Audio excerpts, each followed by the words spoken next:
There we go. And just like that, everybody. Just like that, we're back at it again. Shout out to Jacob. Shout out. Yeah, behind the curtains on a major studio right now. Yes, sir. Yes, indeed. Yo, for everybody tuning in on Spotify or Apple or YouTube, we're back with the best podcast on Long Island. The best podcast on Long Island. The Wasted Podcast. Yeah. Shoot, is that a dig at my podcast then? No. That's the thing. We're not used to having fellow Long Islanders on here. Yes. So you know what I'm saying.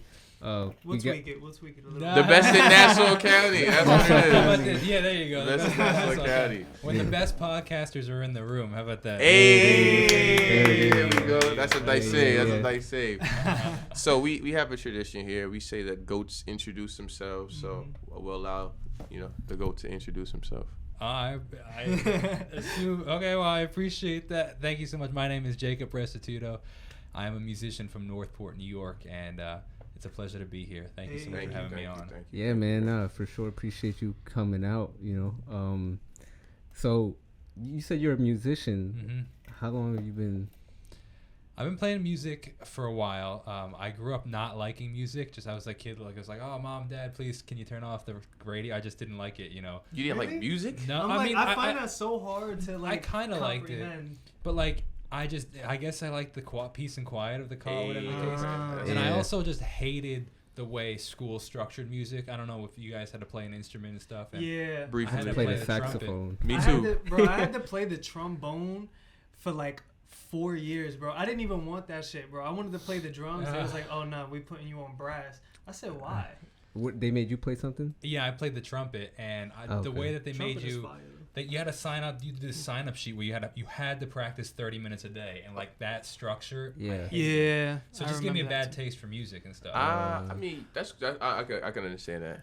So I started then I stopped with all music stuff. I started playing sports. I really got into sports, and then when I was a freshman in high school, I started really getting involved in music, and started it started with my church. I was doing the youth group music stuff, and then I started writing my own music.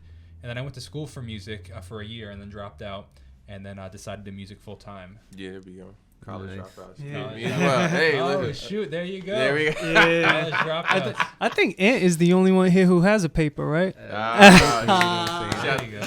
Shout out to Anthony. Hey. I mean, not that we're condoning people to not get their education. Hey man, whatever. Decide what's right for you. Yeah, right. exactly. You know what I'm saying? You can get educated anywhere. Though. Yeah, not anywhere, but there's a bunch of sources. As long as you have a plan. Right. Exactly. You need a plan. That's a fact. Y'all remember the recorders though? Yeah, the little recorder. Yo, I actually liked the recorder a lot. I felt like it had a very kind of graceful sound. You know what I mean? When he starts laughing, it's a copycat flute, man. Nah, mine was just like, it was just big like a real like. Because you didn't know how to play it. I didn't know how to play it. I didn't. Oh, yeah, it's like. You think you could still play the recorder? I mean, if you showed me the notes again, possibly. But I don't remember. You know what? My wife. I think it's my wife. So I was with somebody recently, and I think it was my wife. She like knew the things. And I was like, how in the world do you still remember this? She just has one in the closet sometimes. It was just muscle memory. She hadn't picked it up like since she was in 4th grade. Are you serious? Wow. And she just remembered it, and it was like, oh no, I'm sorry. It was my father-in-law. He and another person who was the trumpet. They didn't have a trumpet with them, but they knew the chord, the notes to play the scales. And I was like, how in the world, after 40 years of you being out of school, do you still remember how to play that specific I'm thing? like, Right? That's impressive. It blew but my mind. that's dedication. Yeah, I guess so. He must have loved it. It's just like seared in his memory. Exactly. Right. Yeah. That's funny. So I see you play guitar. Mm-hmm.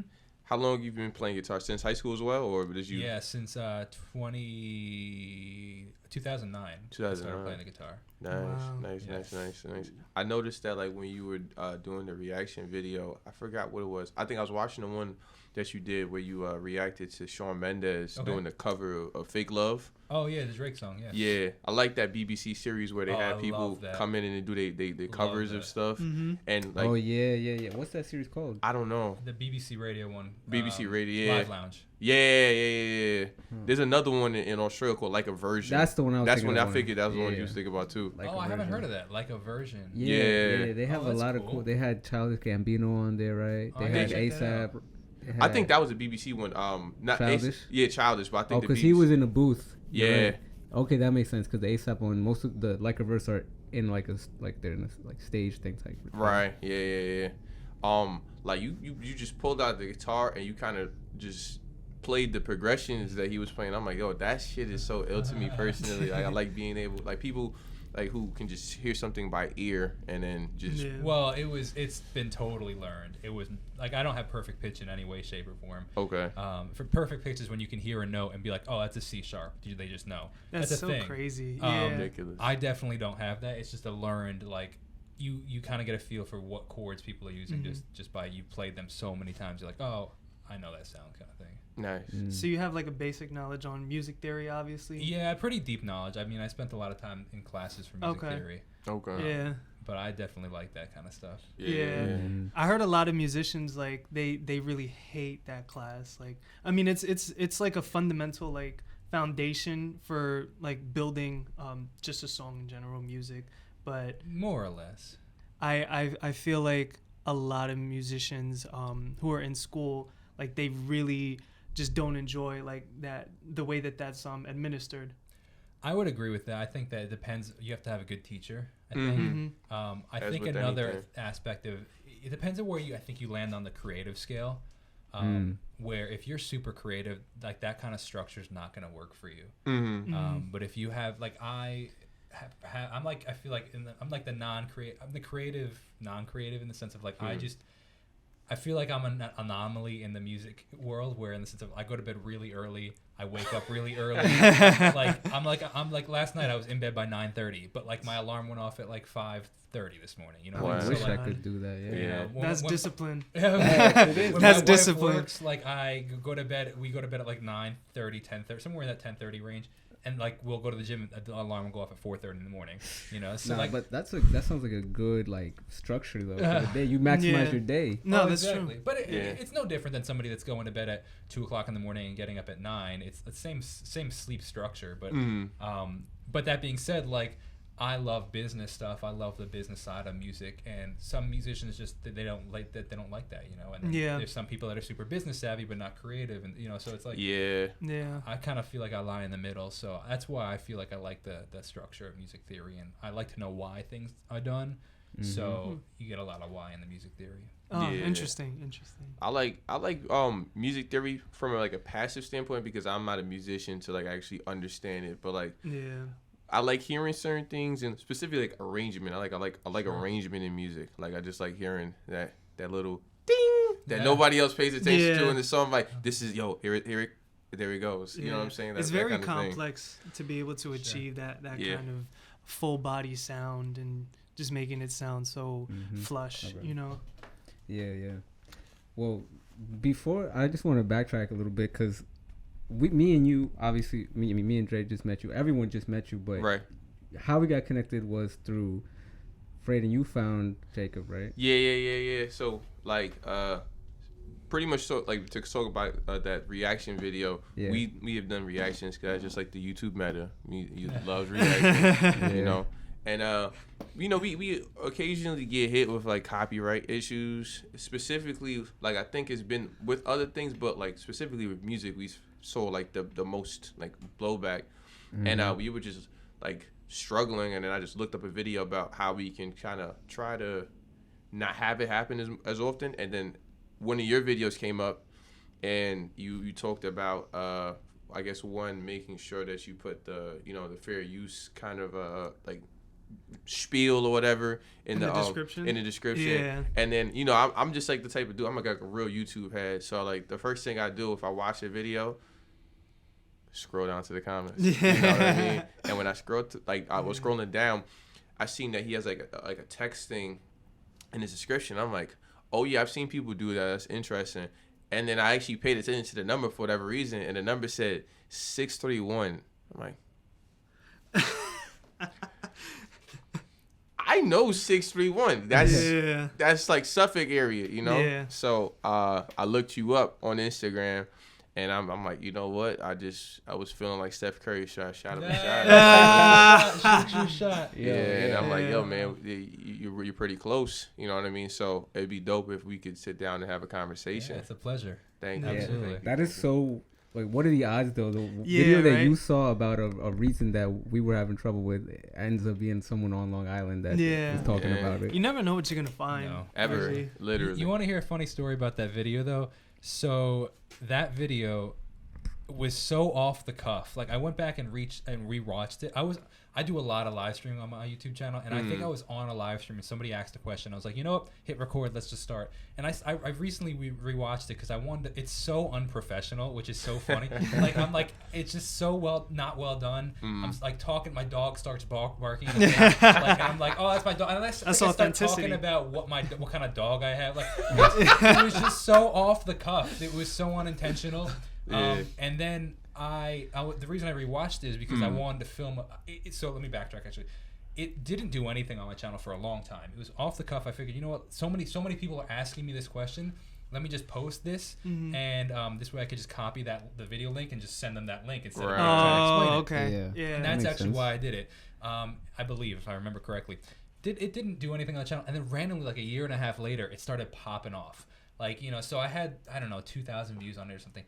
You know, now it's in like the 30, 40, 50,000 view range. You know? But like, if you look at the algorithm, it was like nothing, and then it just shot up. A super spike. That's crazy. It was weird. Shifts in the algorithm. Did you change any like nothing? Tag? Nothing. I mean, it was just one of those random videos. And have you ever seen that happen on another video? Oh yeah, I've seen it happen a handful of times. So I have I do YouTube a little different. I post a lot. I noticed. A lot. Yeah. But So what is a lot though? Yeah. It depends on the month. I mean, there was a month I feel like it was last January, so about a year ago. I've slowed down a little bit because just life has changed, I guess. Right. I posted over 300. I think it was 340 videos in a month. Wait, what? It's different. I post a lot, but let me explain. So I post a lot. I also probably now I'm at like 5 videos a day at this point. Oh my god. Every day, 7 days a week. Wow. But I've gotten it to a point where it's so easy for me to film. Like the reaction videos, I hit record, I hit stop record, and then I upload. Like I don't. I record through Streamlabs, so I have my LUT set up. I have the texting number set up. I go into my studio. Everything's so streamlined at this point. Yeah, it makes it easy for you to do so. Yeah, I posted I think like almost 5,000 videos on my YouTube channel. So like it's just so streamlined at this point. But the reason I do it actually is because I've noticed. I don't think YouTube really cares about. They just want people to watch their videos, right? Or YouTube. Yeah. So if as long as you have a good video, you could post I think 10 times a day, and if they're all good videos, they're gonna be watched. I've also noticed that if I post once a day, so you like your stuff, you like your stuff, and you like your stuff. If I post one video, there's a good chance that both of you might not like it, but he might like it. But if I post 3 videos, well, then I have that many more chances of each of you liking one of those videos. So if I posted that one video, only he would maybe watch that day, and you guys wouldn't have watched. But now if I post 3 videos, now there's a better chance of you watching 2 videos maybe, and you watching a video, and you watch. My view count and the income that I make is so much higher than all of my co-creators and even creators that have more subscribers than me. And that's not like a flex, like I'm better. I genuinely believe that because I'm posting more, it's actually working. Wow. I mean, it makes sense. Some people are like, oh, you're going to mess up the algorithm. And like, you know, I'm like. What does that even mean? How are you going to single-handedly mess up? No, not their algorithm. I'll mess up my algorithm. Yeah, but it's so, it's so ever-changing. And I'm like, if you find something that works, exactly. You know, everybody's, journey, because you have the people who will really post like once a week and they'll get a shit ton of views because that's just, I guess the type of work that they produce, or maybe the community that they've cultivated, that's good for them. But then you have the people who will post like a few times a week, or like you said, a few times a day. And you have a better chance if you say you have 40 minutes you want to watch YouTube. If you post an 8-minute video, well, that's all they're really gonna watch from you probably. Unless you have a couple of. I mean, maybe they'll go back and watch a couple of older videos. But if they're scrolling through their whatever feed, and they see, oh, Jacob watched. They'll just go to the next video, and the next video. Now they spent their 40 minutes on me instead of watching me and 3 other creators. That's an interesting way of looking at it. Right? If there's a couple videos that they're interested in, right? Say I post 5 videos, and there's 3 that they're interested in, they'll probably watch those 3 videos and be like, okay, now it's time to go to bed, as opposed to me and then, another creator. Yeah. Which, hey, it's capitalism, so I'm trying to get as I can to watch my videos, right? Yeah, you should. Well, when did you start uploading on like that frequently? So I started YouTube back in 2012 when I started making music. I started posting, but I would be posting once a month, once every 6 months, like just whenever I had something to post. Right. Okay. 2019, I went hard. Like I was like on all social media. I was posting like crazy on Instagram, Twitter, everything, daily on YouTube. I think I started once a day on there. Wow. And then I want to say, I feel like it was 2020 when, the world shut down. I think I started posting multiple times a day. Or maybe a little before that. Maybe like I really, the growth really happened for me in 2020. I think I went from 2,000 subscribers on YouTube to I hit 20,000. So in 2020, so here, let me backtrack. In 2020, I went from 2,000 to 20,000. How long did that take? The whole year? Yeah, the whole year. Okay. So January 1st to December 31st was about it was actually 1,995 to about, I was like almost at 20,000. Nice. Mm-hmm. But then 2021, we went from 20,000 to like 105,000. Yeah, crazy. But that was 2 years. So like technically like 2,000 to 105,000. But, it took like 3 years or like a long time to build that first 1,000. Oh my God! Like, you just said the magic word. Yeah. That was like that growth was huge. It was like it's the what's it called, that kind of exponential graph. Yeah. It took forever. It took like a year or two to get 1,000 subscribers. Yep. It took forever. And then once it's a snowball effect. Yeah. Then Yeah, absolutely. there was days, I think I just recently looked this back. It's crazy. I've had days, and I all the stuff that I say, it's never a flex. It's just actually I want to inspire other creators. Yeah. I want to show For what's sure. possible. And like I'm just getting started, but I don't want to. But it's not like, oh, look at me, look how cool. I want to show I document everything. The vlog, I have a vlog, I have a journal. Like I want to document everything because I want people to go back and like look at what I did, because there was no roadmap for me. Right. So like I want to try and create roadmaps for other people. So I was recently looking back, like I've had days where I grew by like 1,800 subscribers and stuff, like 1,800 in a day. Yeah. And then I look back in like 16, 17, 18, even in 2019, there was like, oh, I grew by like 13 subscribers for the month. Yeah. And it's like, it's this huge snowball. Yeah. It's crazy. No, that's amazing though. That's It's inspiring for Facts. sure. Because we just cracked that 1,000. Hey, congrats, man. Thanks, That's Steve. huge. Thanks, Steve. Yeah. It was a process, and like I remember, like we started posting like very like different content, and it eventually grew and it changed. But like we kind of just took a little break during like the holiday season, and we got to 1,000 maybe like right before Christmas or around Christmas, and we haven't really posted much since. And like just even within that time, we've gotten like 80 subscribers just doing nothing. I remember when we would struggle to get, like you said, like 13 or something, you know what I mean? So like I guess once you break that threshold, you know what I mean, it starts to become a little bit easier. But one thing that I did notice on your page is that you frequently shout out to your Patreon.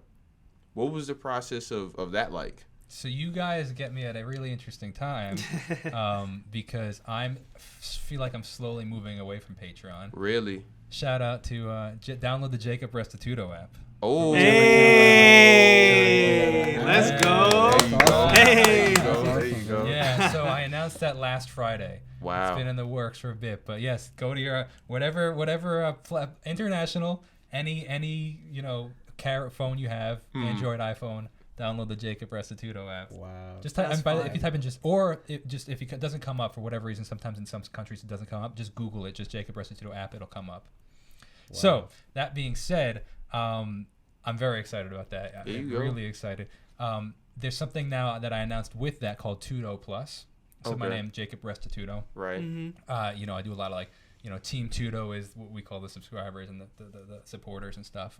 So Tudo Plus is a platform. So this year I really want to go for pushing more of my music. I'm just really going hard on the music. I was really trying to grow a base around the music for the past couple of years and growing the community and stuff. And now it's growing. I've had things in place to grow that community. Like I kind of know what I'm doing to some degree. And I'm always trying to learn. But I have an idea of how it's working, right? So now I want to branch out and try to do some other things, like really pushing the music. And the Patreon was really geared towards like, you know, the reaction stuff that I was doing. And it's just so hard for me to like post extra content, like to think. I feel like because they're paying, I feel terrible if I don't do a good job with it. Right. So now that being said, I'm moving towards more of Tudo Plus, which is the same concept, only I'm doing it through, I believe right now through PayPal, and Patreon takes, I think, like 30%.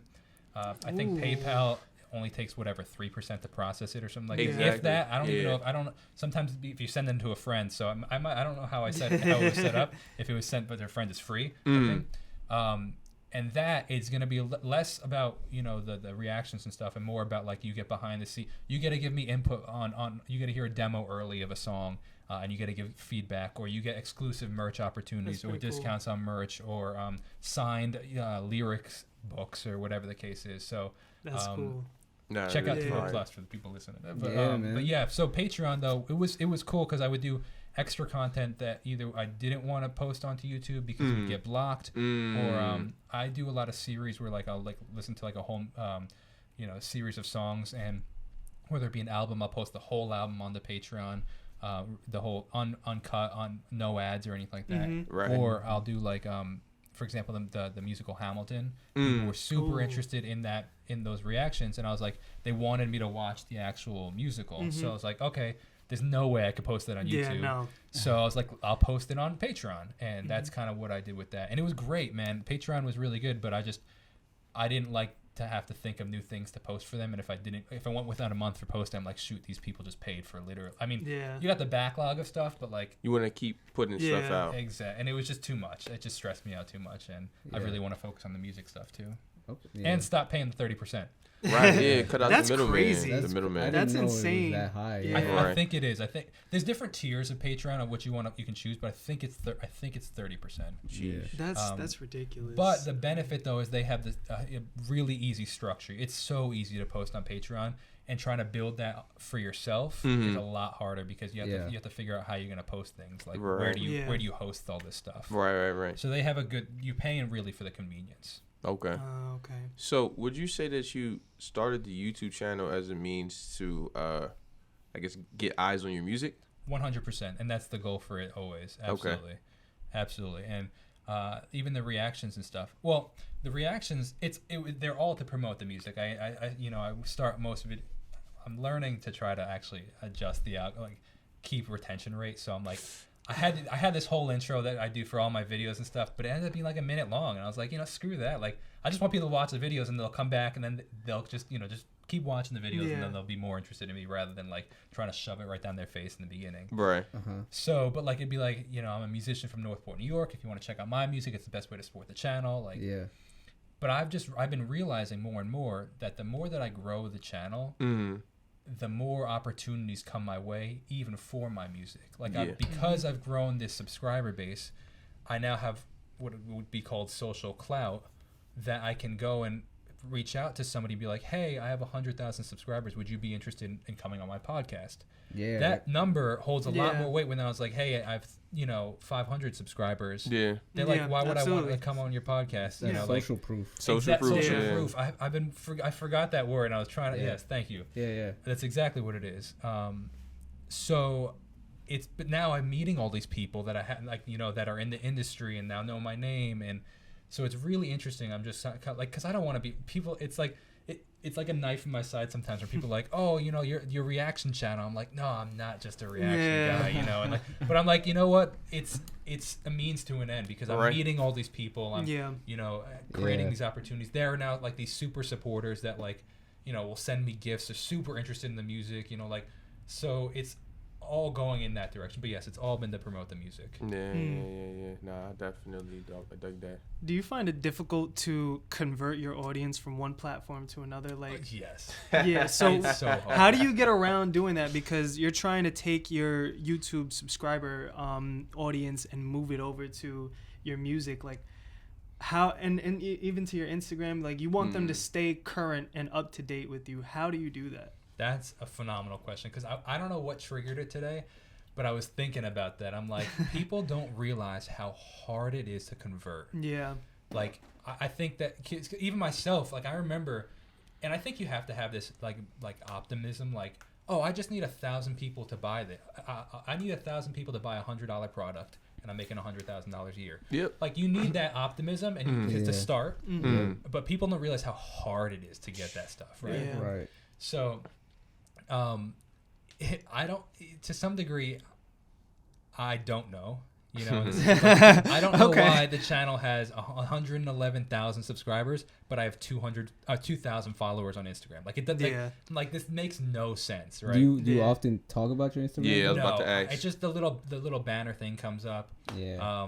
Maybe like a call to action of some sort. Yeah, you need a call to action. I think that the biggest thing though is just building community, in the sense of like I still respond to every single comment. You know, and I kind of there was a point where it was too many, and then I was like I kind of lost it. But like I'm like, this is super important. So in the past 2 months I've responded to every single comment on the channel. Wow. I have a text, like I saw a texting app that like.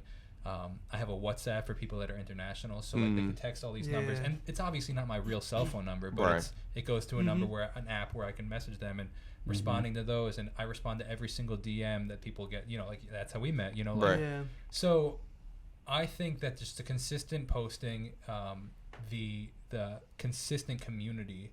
I think that the people that really care will be interested, and then you'll have at some point you'll have a viral video or a viral song, and then those people will go, you know, and viral for you, you know, so like viral for you at 1,000 subscribers is, you know, 500 views or 1,000 views, 10,000 views. Viral, you know, for a channel with 50,000 subscribers is different than Mr. Beast viral, you know. So you have to be, you know, kind of conscious, like, because you'll never be happy if you're like, oh, this video didn't get 87 million views like Mr. Beast. But like if you're like, oh, this video got 8,700 views when I normally get 300 views, that's viral for you. You know? So like, but those are video exactly, you know? And that video will draw in other people.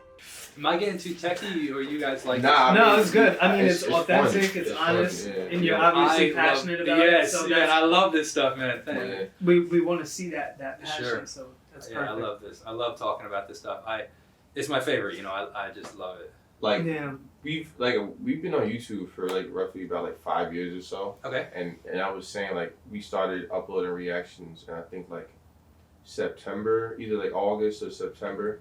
And just within that time period, I just learned way more about YouTube than I have within the prior like 5 years or 4 years that we were doing it for before. You know what I mean? Because you start paying attention to what works. It's like, okay, now we're using something that already exists. I thought that was the entire battle. Like, hey, this is a thing that exists. We hit the jackpot. And then you post your reaction video and actually nobody watches it. It's like, so okay, there is such thing as, you know, like I guess like TubeBuddy would like tell us, you know what I mean? Shout out to TubeBuddy. You know what I'm saying? Like TubeBuddy will let you know, all right, so this search term is high volume, but it wouldn't really work for your channel because of the amount of competition. Now they have things that don't have as much search value, but since there's not as much competition, it's like a better upload for you guys because, you know what I mean? It's just, it fits your, like the analytics of your channel. So it's like so much that goes into making this YouTube, you know, the whole thing work, you know? It's not just posting videos.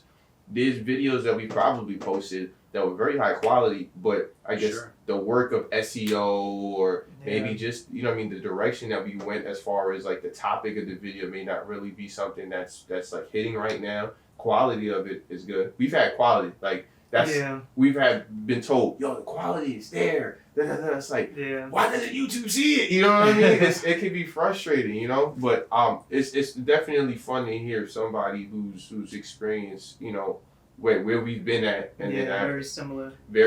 But you know what I mean, I'm seeing the strides. Just hearing, I had no idea that you built up that type of following largely within a span of 2 years. It's crazy.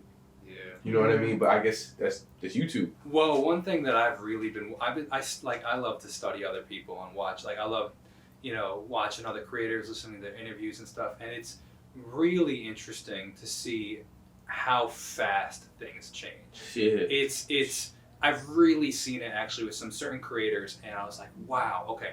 So it's 7 years of work, or 5 years of work, or 10 years of work, and then that 11th year changes everything. Yeah. Like, for example, it's funny. I've talked about this a couple times on my channel. There was this creator that I randomly found on TikTok. He showed up in my For You page, and I just was hooked in by his video. And I think at the time he had 250,000 followers on TikTok, maybe if that many. And he had a viral video or two here or there, and this one went viral, and it was talking about his music and stuff. And he just popped off. And this I distinctly remember. I think it was July 30th, 2020. I found him. And just because I remember where I was going that day and stuff, right? So then, now here we are, a year and a half later. The guy has, since then, because of how well he's done on TikTok, has played the Macy's Thanksgiving Day Parade, played Lollapalooza, wow. Been on shows with Gary Vee, all this, he's done, his life has changed. He's going on tour with some other big creators, so...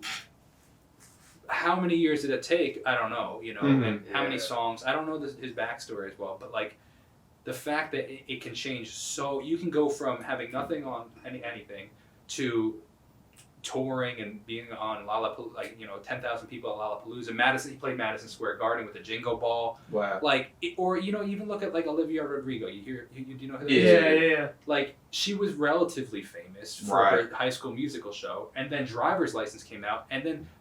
I was just thinking about that because I did a reaction video to her stuff the day it came out, I think, and it was in January of 2021, so it was less than a year ago. And I was thinking, I was like, shoot, man, it's been less than a year since Driver's License came out, and look at all the things she's done. She's played the Grammys, Billboard Music Award. She's done so many massive things in a year. You put in all this work, and then it happens fast. They said that you work your whole night. You work your whole life to be an overnight success. Yeah. That's exactly it. It's such a true quote, and I've been really seeing it in other creators. So I'm like, if I just stay consistent, my time will come. Yeah. 1,000%. Well, speaking of TikTok, you put a lot of stuff on I was about to go on there. It's so hard for me. I don't know why. And I know I need to be on it, and I want to be on it. It's just that style of content is so hard for me. It's different. It is, and it's so hard. Well, let me ask you this: what about YouTube Shorts? Do you post on? No, it's that same structure of so videos. The same thing with the Reels. You're not on Reels like that. You know what? My brain doesn't function on I have to post today. My brain functions on let me film 12 videos and then I'll schedule them out. So because when I get in these rhythms of okay, I create these kind of videos. I'm not very good at creating videos. So these creators that will have these skits or whatever the case is, or I'm not good at that. So what I have done for TikTok and Reels and Shorts and stuff is I usually repurpose content. And I'll take clips from stuff. So I'll spend an hour or two chopping a video up or something like that. And then I will go and schedule. Are you good? I don't think this shit was recording. Really? It looks. What do you mean? Now it's recording. No, it was recording that whole time. I don't think so. Was it? Yeah, it was red like that the whole time. But it says 27. Didn't we stop at 27? Yeah, we stopped at 27. Yeah. So I use a platform. I haven't been using it lately, but I've used a platform called later.com. Highly recommend it. Where you can schedule your posts and stuff. We have a love-hate relationship with Later, right? We tried Later, right? Yeah. So whatever platform works, but for me, my brain works where I'm let me spend 2 hours scheduling a month's worth of Instagram posts or TikToks and whatever, LinkedIn, and then I don't have to do anything, or I just have to press a button for it to go. That's what I was gonna ask you, because Later you have to manually with TikTok do it, right? No, with Instagram, with Instagram, Twitter, Facebook, and LinkedIn, it goes up. It goes by itself. Oh, word, that might be different than it used to be. I think so. Yeah, because with Instagram we had to manually click. With Reels or with posts. This was before Reels even became a thing, so I don't. It might have changed. I think it was a problem because we would tag people because we take pictures with a lot of people because the page isn't really about us. It's more about the content and who's in the content, the guests. So we would have to tag them, and it wouldn't allow us to put automatic posts when we would tag those. I think a lot has changed. I think you could do that now. Yeah, that became a big issue for us because there was someone different every single time in the picture. So that's why we had an issue with Later. So the only issue, it's not even Later's fault. I think it's TikTok's fault. Oh, okay. You can't you can't automatically post a TikTok. It has to send you a notification, and then you have to. Yeah, that's how it was for everything.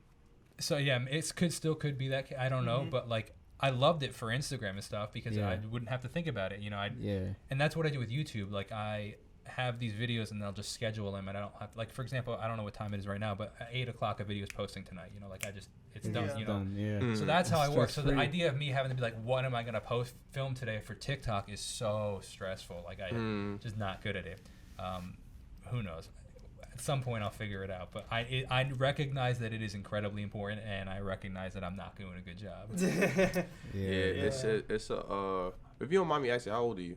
26. Yeah, all right, so I'm 25. I feel like to a certain degree, I'm not gonna pin it all on that, but I feel like I didn't really come up with content that short, like, or at least it being like done in the way that it's done on TikTok, because like I guess the only reference we have is Vine. Yeah. But Vine is different. It's like it started out as one thing, but TikTok kind of just became something very different. And I feel like in order for you to streamline the type of content you make, theoretically, I feel like it should be simple, but I feel like if you're not used to thinking simple becomes difficult. Sure. I think the biggest thing is consistency. Yeah, for sure. I was doing well on TikTok for a while. Like I had a video go like 850,000 views and stuff. Like, nice. It was, but then I just stopped. I don't know why. Like I just started focusing more on YouTube, I guess. And like, I think, but had I stayed consistent with that, I think it would have done really well. So everything happens for a reason. That just wasn't my time, I guess. But you think so? Do you use TikTok like just for your own personal like leisure? Like, do you watch it? Kind of. I feel like that's a very big kind of part on what drives successful creators and what doesn't. Because if you don't use the app, then obviously you're not gonna know what works. You're not gonna be acclimated to the sort of content that you should be posting. Me myself, I don't really like TikTok. Like I like to be invested and watch something that I'm gonna watch for a while. I'm not really used to. I don't really like watching 10-second clips. I don't.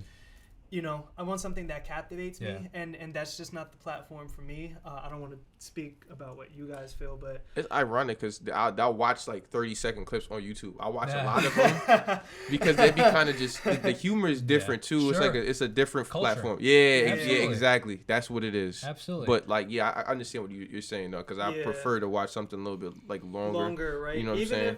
I mean, let's get down to it too. I mean, when you start talking seconds, 15 seconds, it's a big difference at that point. Something that's 10 seconds, something that's 30, 35 seconds, that's a big difference, because that's pretty much double the video, double the length. Yeah. So that is a big difference at that point.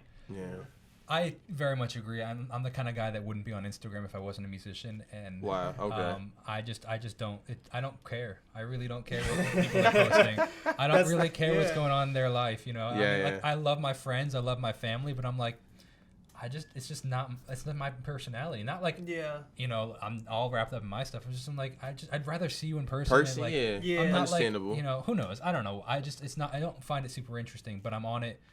I kind of have to put my feelings about it away and just use it as a tool. Exactly. It's like if I want to be as big as I want to be, like the market doesn't care that I don't like TikTok. Yeah. You know what I mean? So it's like I just need to get over myself and figure it out. You know what I mean? Yeah. Now that's the same thing. Like when did TikTok come out? Like 17. It was like Musically before. Yeah, I mean, I was on it. When did it transfer to TikTok? I think like 2018. Yeah, I would probably say that because I think I started like looking at it in like 2019. So yeah, so probably like 2018, 2019. Remember, because we did a TikTok. Yeah, but wasn't that? That was 2019. That was 29. That was like the tail. That had to have been like December of 2019. It was still early though. It was still early. That was the first video we posted. We got like 30,000 views and never did anything with it. See, like that's my regret. It was so stupid, but it was literally like 5 seconds of nonsense, and we got so much. And then when we tried, it's like when we try, nobody cares. When you early to the party though, that's exactly. Like I was so early to the party, and I just didn't use my bad. Didn't utilize it. Okay. Like, and so were you guys. Like, had we stuck with it, but it wasn't meant to be. You know, that's what I mean? How I look at it wasn't meant to be. But it is. I do because now I'm trying to post like every day, twice a day. Sure. We just with our last podcast, it kind of got like that bug playing about like just post. That's what Consistency TikTok is likes. so important. You got to feed the algorithm. Yeah. You know, in order. And like, I just wonder if Consistency is we would've done everything. that. Consistency is I everything. feel like, and let me know if you guys like feel or see anything different. I feel like the people who are very, very, very successful on TikTok usually are it's TikTok that's their main platform. Yeah. And then everything else from them, like they have like no followers on or no recognition on. And Well, that's that conversion rate we were talking about. Yeah, It's so hard to so convert people over to things. I feel like TikTok might be like one of those platforms though that it's easier to transfer off of though. For me, I feel like the people who like get popping on TikTok, it's easier for them to have an Instagram following than somebody on YouTube would be. The benefit that they have is they could post the same video on Reels, and that'll grow their Instagram. They could post the same video on Shorts, and it'll grow their short. So that's it's the benefit easy that they to have repurpose now. TikToks. Before Reels and Shorts, I would agree with you that they weren't converting. Right. But now I don't think that I still don't necessarily think they're converting. I think that they're just getting bigger Instagram followers from Instagram because of Reels. Oh, yeah, same true. thing. That Like makes there's sense. these. I've been finding these. You go to the trending page, you'll see constantly people that have trending Reels, and you'll look at Shorts. And you'll look at their page, and they have 1.6 million subscribers, but it's all just Shorts. Crazy. Yeah. So they're growing their pages based on that style content. Whether it be but they're posting it natively. They're not posting it with that TikTok little watermark. I know So what you mean. they're just filming it outside of it and posting them all three platforms. Yeah. One thing that I also noticed while watching your content is that you like mentioned like Discord. Is that something that you use a lot? I try to be on everything I possibly can to make it as easy for people to get in touch with me and can build a community. I actually kind of like Discord. It's cool. I don't check Discord it nearly as much as I should, but it's really cool to chat with people, and it's a different it's a group chat feel. So it's really cool. You get like a bunch of people just chatting in it. It's like, this is really cool. I just don't check it as often as I should. Funny thing about Discord, actually, I've noticed that a lot more people this year have been using Discord than ever. I find that there's Discords for everything. Like, it's no longer like just, it used to be just for gaming. Like, I've been using Discord for so long, just because I play PC games. And now I've seen, like, for example, I was out to dinner with one of my friends a couple weeks ago, and she lives in Virginia now, but she is part of this Discord server that's just Filipinos, for example, just in New York. And she met, like, a couple of people from that Discord, and like they were really cool. I went out to dinner with them too, and it's just interesting. I had no idea about that culture of Discord until it was brought to my attention. Like, right. I never thought of using it like that. So how did she find that? Just search it up? Like, I don't know. I didn't really ask, but it was something I took note of because I was like, wow, that's pretty. It was like Filipinos in New York. Something like that. That's something like Reddit. I feel like that's Reddit what would I be was, there. or even like Facebook groups. That's what Facebook that sounds groups. like. I mean, even Clubhouse too. You be seeing like Clubhouse just blow up in that time frame. Oh, yeah, you know what I mean? There's like so many different ways. Is Clubhouse still relevant? Do people still use it? Yeah, I mean, you know what? I don't know because I see people use it. It might be one of those things where like the boom happened and then it was like then it built this community. It did what it was supposed to do. So the people that's there. It's funny because I actually went on. Like, I have the app and I opened it yesterday. Wow. Serious? Because I would say a few months ago, I think it was during quarantine it was really popping. Right. Sure. Yeah. And a lot of it, like, I actually joined, like, it was like some investing thing, because I was like trying to like really try to learn stuff. You know what I'm saying? And they had a lot of people. Like that. I love investing stuff. Yeah, that's all I watch on YouTube. Word. Oh, no, that's what funny. you should be watching on YouTube. I feel like learning. You know what I'm saying? Yeah. So, but what I noticed though on Clubhouse at least is like it's different now. Like they have a lot of random rooms. Like I think they always had it maybe, but it's a lot of like those like rooms like you'll hop in and then like you'll rate everybody. That's the meta now. Yeah, it's like rate this person, or it's like crazy. It's weird. Just so weird. But you know what though? The type of rooms that they have. Twitter has something like that now. Twitter like Spaces. That's what it's called. Twitter Spaces, Yeah. Like Really? Jay-Z was actually in there like during that whole Jay-Z? he like when Kanye went on what's that podcast called? Drink Champs. Yeah. He actually was in one of those Twitter Spaces talking about that movie he produced. What's it called? The Harder They Fall. That cowboy movie that came out on Netflix. Jay-Z produced that? Yeah, he's a producer. He's a producer on that, and he was just talking about it. I'm that like, movie. he on Clubhouse, but it's like, no, this is Twitter. I'm like, oh wow. But we in this weird like age where like somebody will come up with something really inventive, and then you get like a nice company like startup, and then the big dudes are just be like, yeah, this is mine now. You know what I mean? Copy paste. Yeah. It's kind of I think that's. I understand it from a business aspect, but I think it's kind of like weird that we've just allowed that to just be the thing. Like culturally accepted that. That's really interesting. Yeah. A lot of like platforms are doing what other platforms do. Yeah. Literally, I think today or yesterday I saw Instagram updated to like now when you go live, you can send like money or gifts like on TikTok or you YouTube. You do like a fundraiser too, stuff like that. I don't know, but the gifts things, you can send like it literally tells you like, oh, buy this so you could send something to somebody. I'm like, but I was gonna ask you because you said you go live on YouTube. Do you ever go live on anything else? Or Twitch? Oh, you know what? Twitch is one of those things I'd really love to learn a lot more about. It has a really interesting community, and I'm really like intrigued by it. So that's like on my back burner list of things to check out. Never on Instagram. I am so insecure about my Instagram. It's so funny because I'm so insecure about my Instagram because of who follows it. In the sense of like, it's more personal. It's so much more. Not anymore. Like probably now at this point, it's probably like 25% personal and 75% music. But they're still there though. But they're still there. So like my wife's friend from work follows me, so like I think about what I post. I will post anything on YouTube, and I'm just talking even things like thank you guys for the 100,000 subscribers. Like I'm so comfortable not like posting that on YouTube, but on Instagram I'm like, what is this person gonna think? What is that friend gonna think? Which I shouldn't, but like.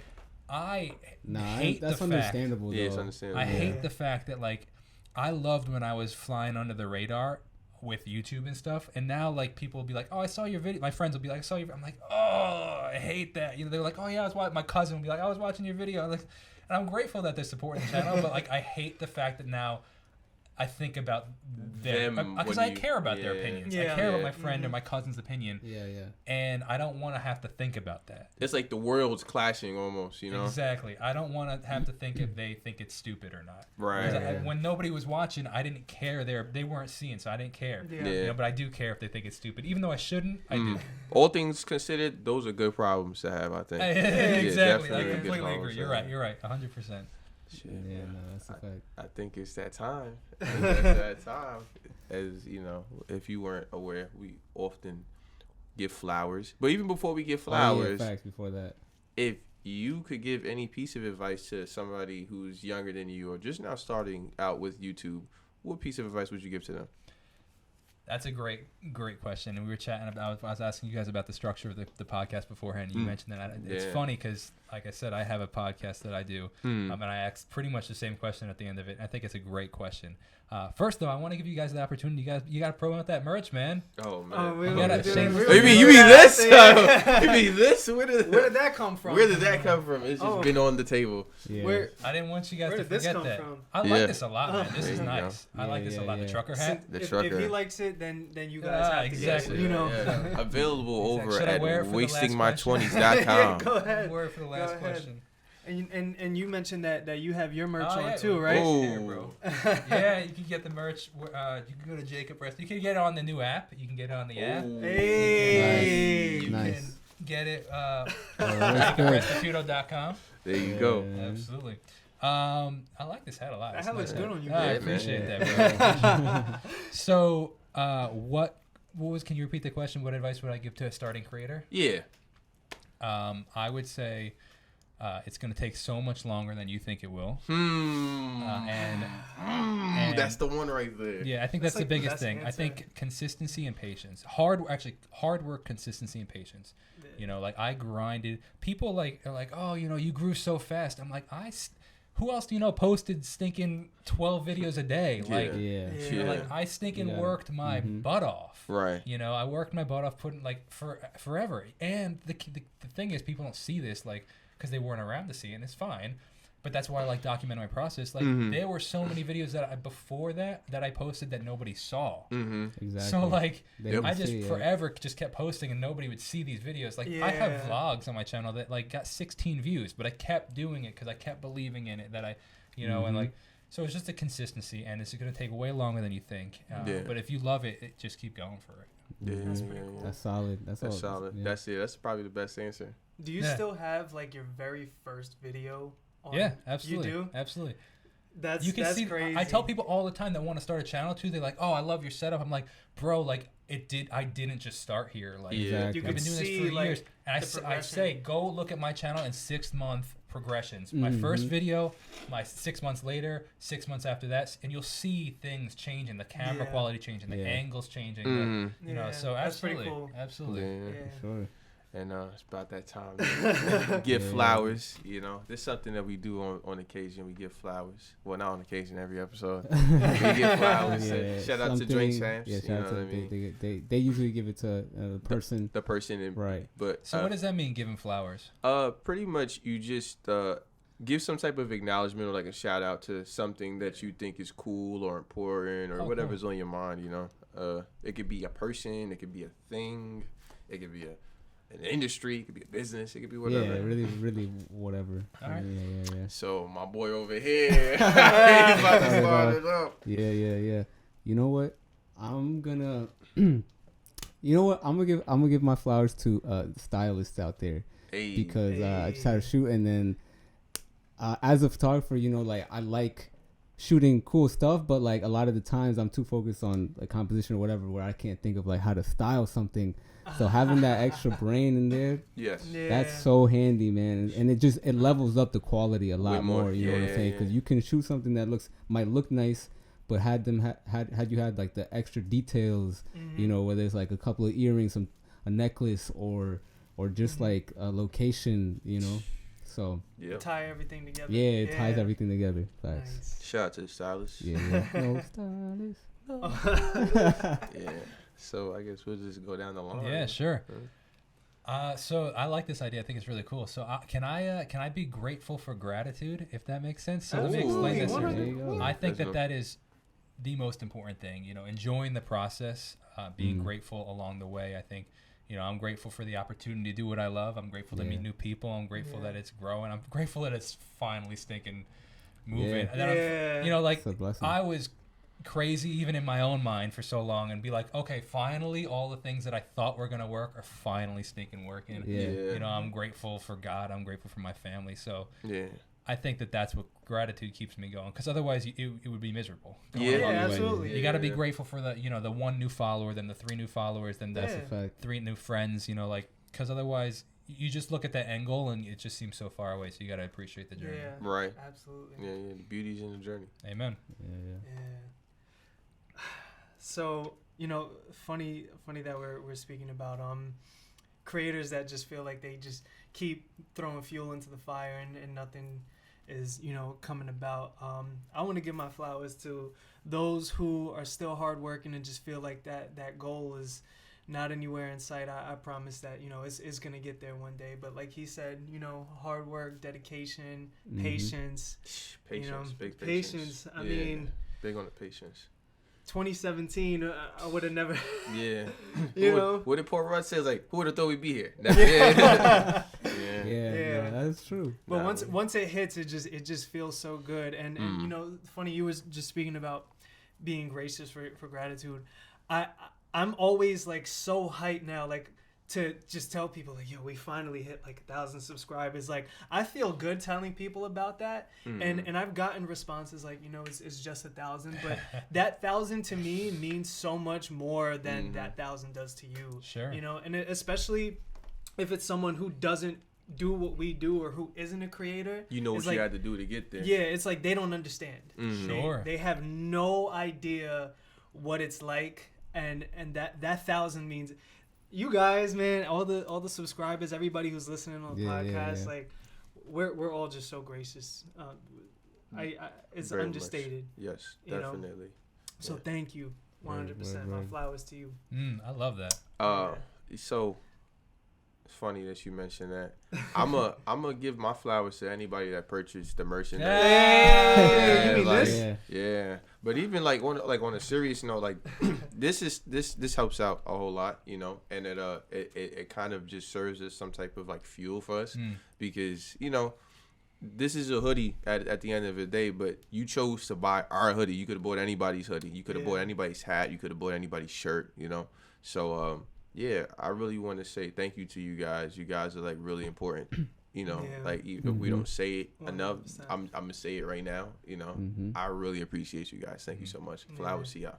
I think that can I add to my my advice to creators? Sure. I think the biggest thing is also being grateful for the people that are watching your video, like you just said, like whether it be 13 people or 13,000 people. Yep. Yeah. It's so easy to get caught up in the views of like, oh, it's only 13. Yeah. Or you know, like, oh, it's you get used to 13,000. You don't recognize that that's 13,000 people. Yeah. You know, if you're used to 25,000 views a video, you know, because you guys will get to that place, and whoever's watching, you know, will get to that place. If they keep staying consistent, they will, you know, likely get to that place. It's so important to stay consistent on being like recognizing that you know that those are real people. They're not just numbers. And they gave their time to you. Keep in perspective, exactly. The humble perspective. Yeah. Nice, beautiful. Yeah. And just like that. Well, before that, you kind of already plugged up your. Did you where they could find you and everything like that? Yeah, it's just Jacob Restituto wherever you know. By the time you type in Jacob RES, it should come up. So on YouTube, on Instagram, on Facebook. I don't use Facebook really. But on Twitter, it's there. Platform, you know, Spotify, Apple Music, and everything. The app. And the app coming soon. No, it's out. It's out. It's out. Yeah. You can download it right on your phone right now. On Friday. Okay, nice. Last Friday, yeah. Last Friday. Okay, nice. Congratulations. Congratulations. Thank you. I'm very excited about that. Nice. As you should be. Hey, it was a pleasure. Likewise. Yeah, it really appreciate you pulling up. Thank you for having me. Yeah, man. We love the Long Island, you know what I mean? Strong Island. Long Island. Strong Island, you know what I mean? Yeah, exactly. All right. Yeah. Just like that then. This is all that. That's it. That's the podcast. You know? Make sure you guys don't waste time. Amen to that. But if you waste it with us, it's okay. You know, we're good guys. Where did this come from? Oh, yeah. Nice. This was good.